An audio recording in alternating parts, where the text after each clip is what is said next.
Kaluguran ng kabataan, kingasal pantayanan, ngayon po nga iti, para nalantaya ang Santo Niño, kaya naging karatamong bansang Pilipinas. Ulimbalo tamo, ang kapiesta na ng Santo Niño, makayugniya, king kebaitan ng Kristyanismo, kaya naging karatamong bansa. Inyang di natangay mansyelan, kaya benay Father Pedro de Valderrama in March 16, 1521. Ing minunang pepakit takare, native na ning Limasawa Island, panimunan ng Raha Humabon, Ampoy Reyna Iwana, Tinipala, King Karelang Bapor, Daralate Santo Niño. This is a very beautiful symbol, the image of a child God, yang gewadang kalasat bangketa harapan dalam ding tribunang Raha Humabon, Ampoy Reynawana. Kalubada mo rin miyasawa ko tang mi patela, igang inda kiligan mi anak mo, yang yarap mo kinasawa mo. Bangketa imbes na tampalingan ka, malulus siya kay anak mo at umani. In the face of an hostile group, el espada, el cañón, el baril din seganada de Harem Pilipino, in larawan na ng Santo Niño. A child who is very humble, weak, and yet very powerful. Ulit tatalnaning yato, king kayang laman. March 16, 1521. That was the Magellan expedition with Father Pedro de Valderrama. And then we have the Legazpi expedition in 1525. Nang nukarin kaya by Father Andres Urdaneta. At din rin Agustino, amigmulang migmisyon king bansa tamo. 1525, Legazpi expedition. 1572, Mibay Ching Kristyanismo Pampanga, Kapamiladaning Lubao and Betis. 1575, Tandaba and Makabebe. 1614, Kenny King Minaling. Salamat King Santo Niño. Uling King Kayang Panyatang. May konverti na rin kakala Pilipino. At migmulang mitanam King Kasal Pantayanan Katoliko. Kenny King Bansa Tam. Kenny King Lalawigan Tam. Kenny King Balen Tam. Salamat King Santo Niño.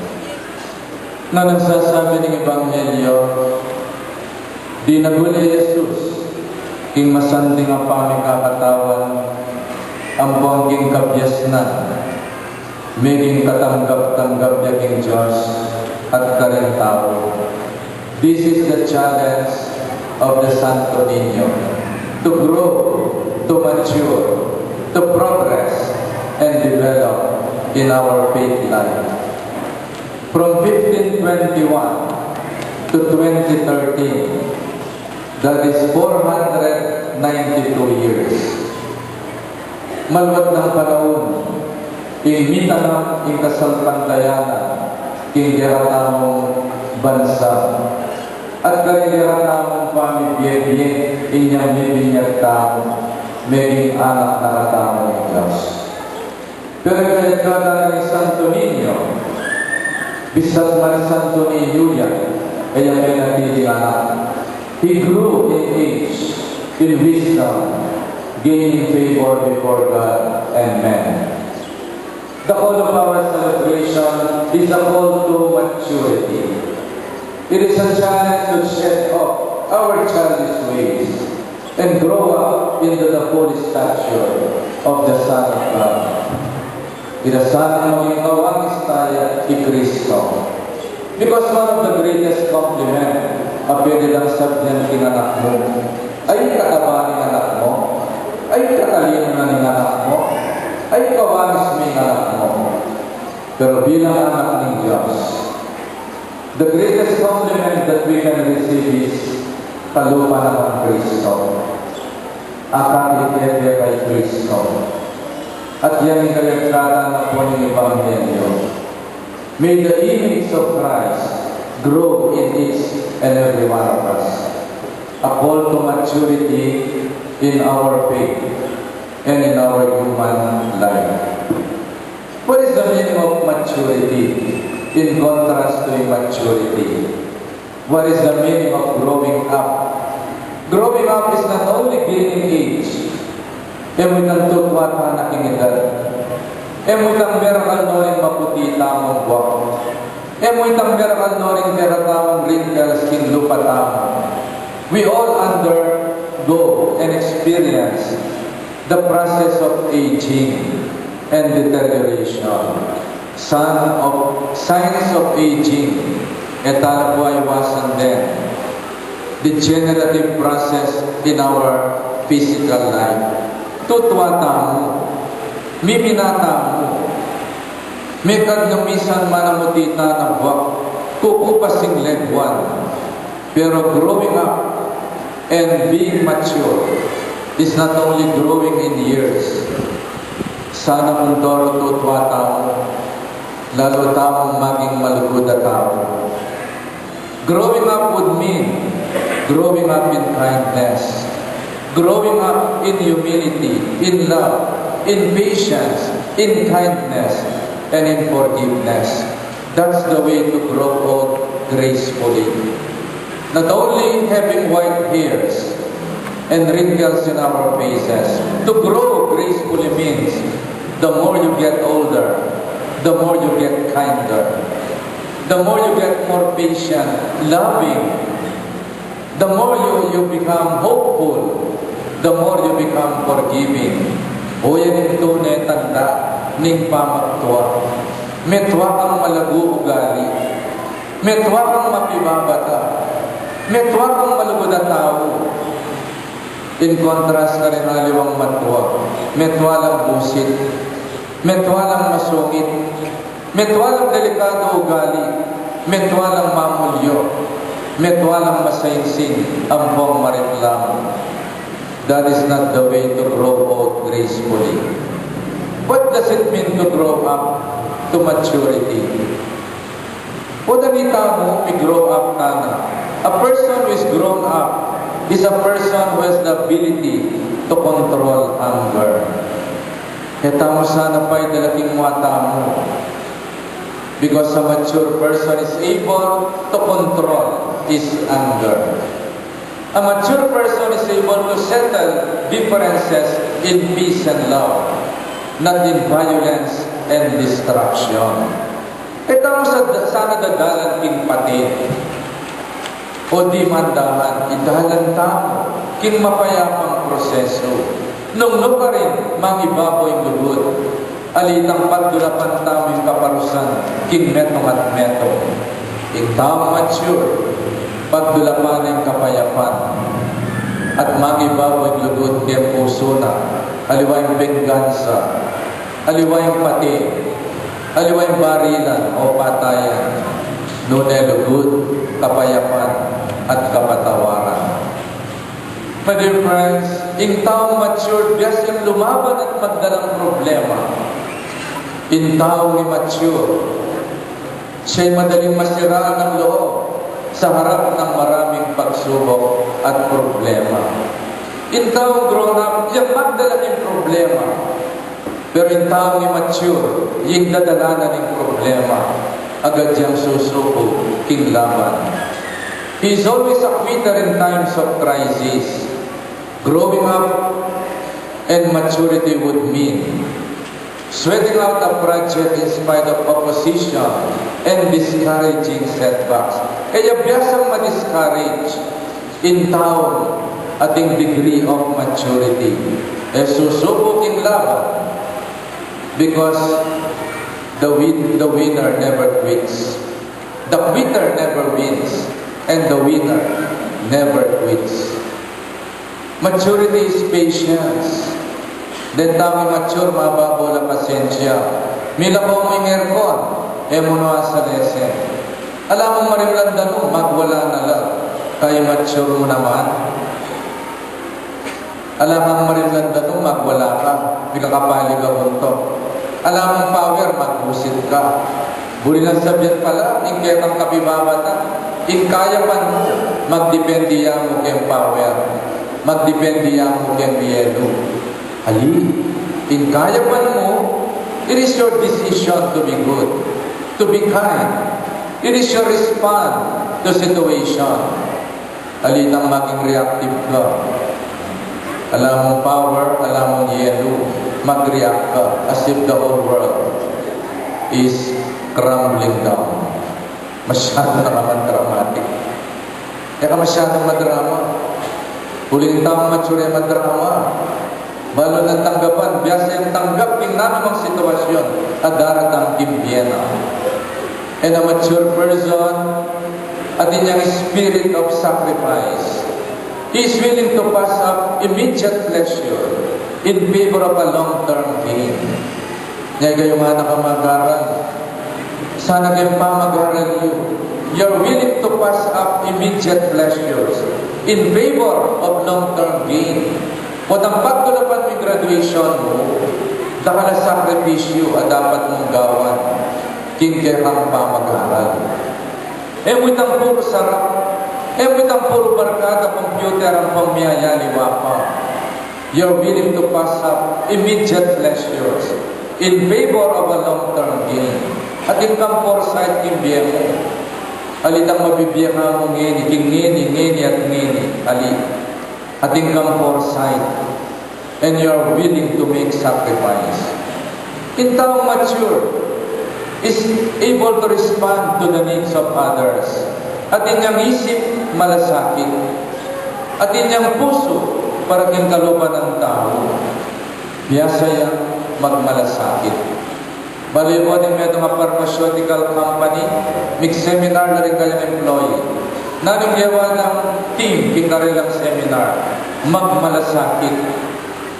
Yung karilang team, kingkarilang pharmaceutical seminar, magmalasakit. At kaya rin yung seminar, surprisingly, mig-soar up, mig-went up in karilang sales because they become isip malasakit. Aliwawit ang isip makasarili. Immature person, atin niyang malasakit, atin niyang concern, kingkaluban ng tao. Ilakaw tamo ng isip makasarili, isip palang pakyalam, noon ay isip pang kalahatan, isip para sa iba, itang isip malasakit.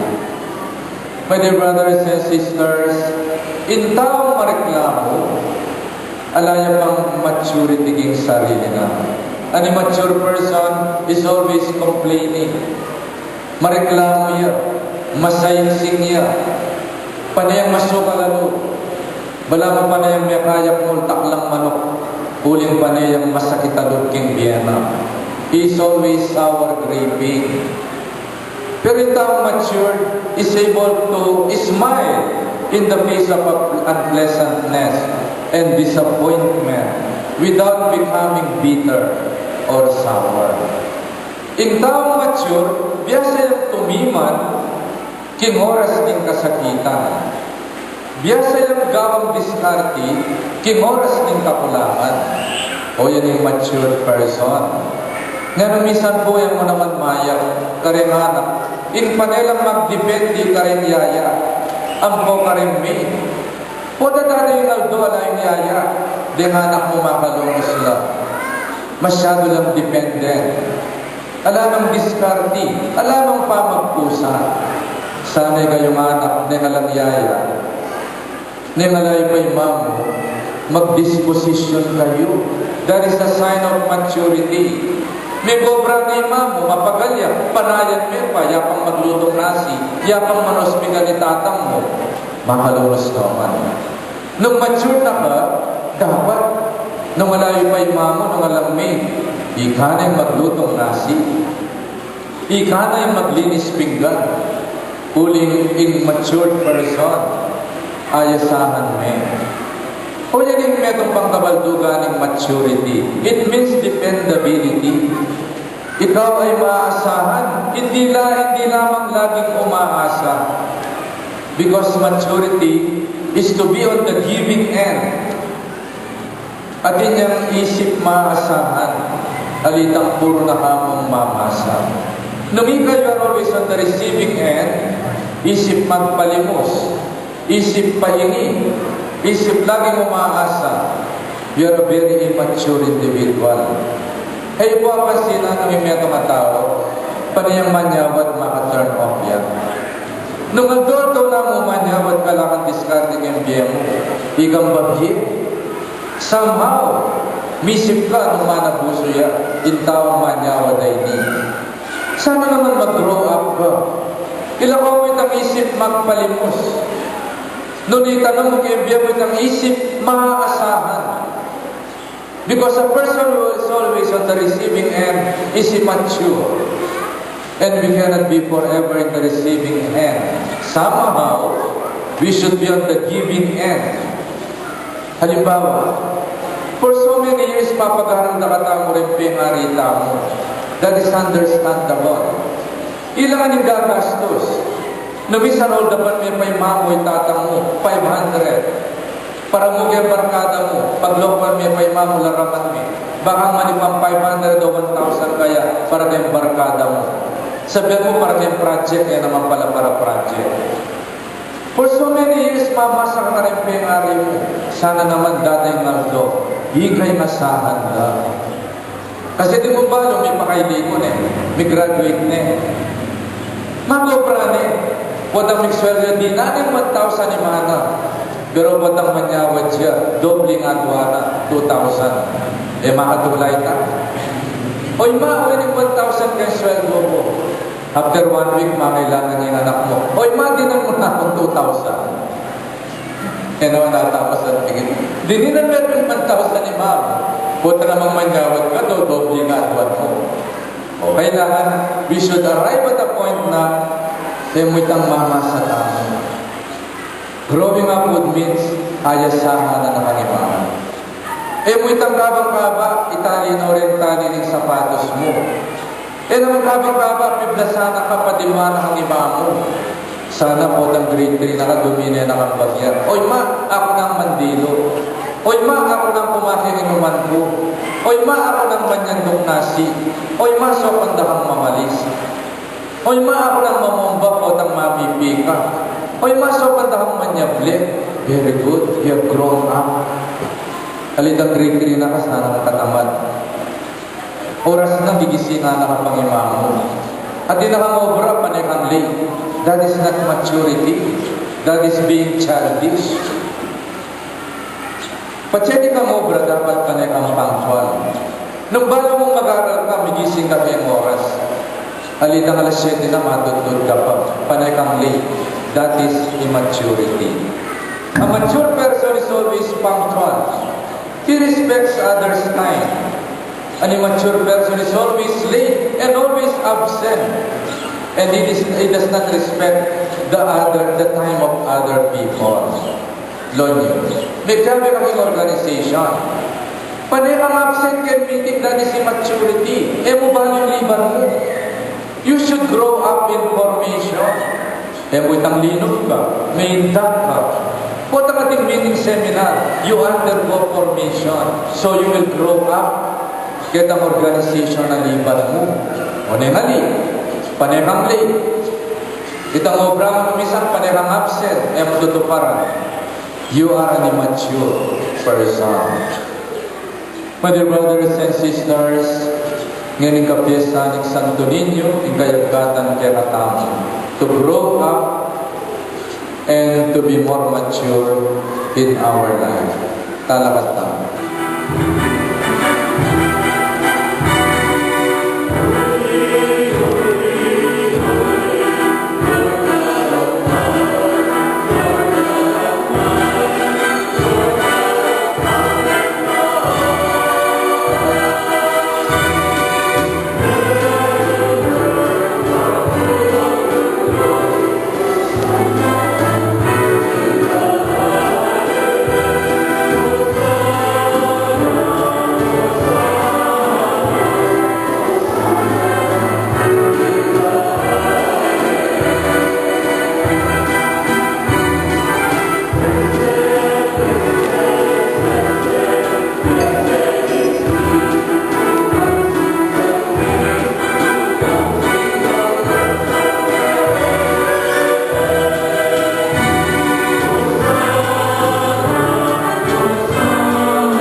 Malyari ng katawan at daya ning Ginoong Heso Kristo.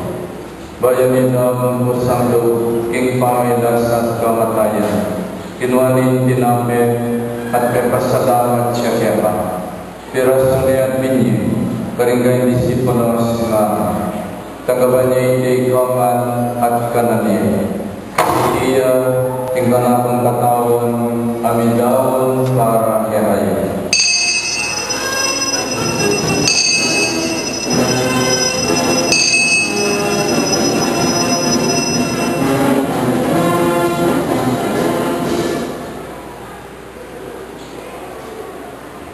Makanil mo naman kay ba't ng apunan, kinwaning kalis, pasibayo yang pasalamat kaya, at binyaning kalis, karinggay disipulos nga.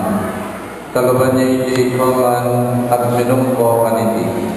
Iti ay kalis ning kanapundaya, tindaya ning bayo, at alangang iman, kami bubuo para kayo, at para rin sablang tao. Bangkyan namin patawaran na rin kasalanan. Dagtan nyo iti bilang kapigaganapan kanaan.